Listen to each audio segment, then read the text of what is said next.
जी का बाल चरित अति सरल है, सुहावना है, जिसका गायन सरस्वती जी, शेष जी, शिव जी और वेद सदा करते।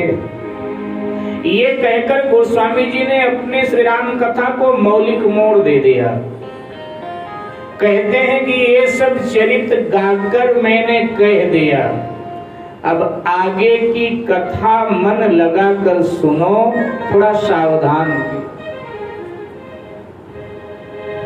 मानसकार को पता है कि कथा में बैठे बहुत लोग होते हैं, लेकिन सब सुनते नहीं हैं, और जब तक सुनोगे नहीं तब तक बात कैसे समझ में आए। तो कहा कि मन लगाकर सुनो। मन लगेगा तो ध्यान से श्रवण होगा, और ध्यान से श्रवण होगा तो बात समझ में आएगी। कई कथा तो सुनते हैं बेचारे, लेकिन मन से नहीं सुनते, तन से बैठे होते, इसलिए कथा नहीं बैठ पाती उनमें।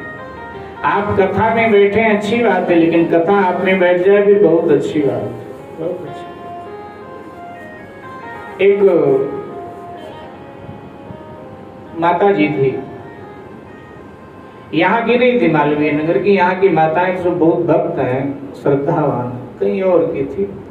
क्योंकि कथा होती थी, भीड़ बहुत रहती थी, तो सबसे पहले माता जी आवे और व्यास जी के बिल्कुल सामने दाहिने तरफ बैठे, और ज्यों ज्यों व्यास जी हाथ उठा उठा कर कथा गावे जोर जोर से, त्यों त्यों वो माँ जोर जोर से रोए, आंसू बहाए। व्यास जी को लगा कि भाई ये माँ बड़ी भक्त है, सारी कथा ये समझती है, इसीलिए भाव के आंसू भगवान की याद में बहते। तो महात्मा जी की आत्मा ने उनको धिक्कारा,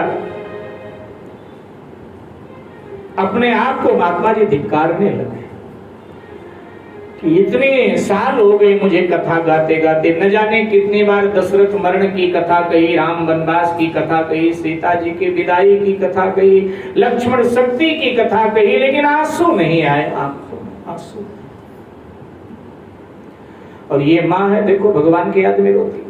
तो सोचा माँ के चरणों में गिरकर आशीर्वाद लूं कि माँ जब हम भगवान की कथा गावें तो भगवान के प्रेम के आंसू मेरे आंखों में। तो आज अपने संगीतकारों से बोले कि भैया आरती के बाद उन माता जी को रोकना, जरा मैं प्रणाम करके आशीर्वाद दूंगा। आरती खत्म हुई, संगीतकारों ने कहा माँ रुको रुको रुको, महाराज जी आपके चरण छुएंगे मेरे। हाँ, तब तक महाराज जी पहुंच गए, एकदम महाराज जी लेट गए चरणों, दौड़ कर। अरे अरे महाराज ये क्या किया। माँ सारी कथा आप ही समझती, भीड़ इतनी, लेकिन आंसू केवल आपके नाम। सारी कथा आप समझती, भगवान के याद में रोती। माता ने कहा तारी कथा होता हमारे समझ में ना आवे, ना हमें भगवान की याद आवे। तो महात्मा जी ने कहा फिर काहे को रोती हो। तो कहने लगी कि मेरे एक भैंस है। तो महात्मा जी चौंकी की भैंस और कथा में भैंस की बात। बोले मेरी भैंस है। महाराज ने कहा फिर। बोले भैंस का एक बच्चा था। क्या बोलते हैं आपकी भाषा में भैंस के बच्चे को?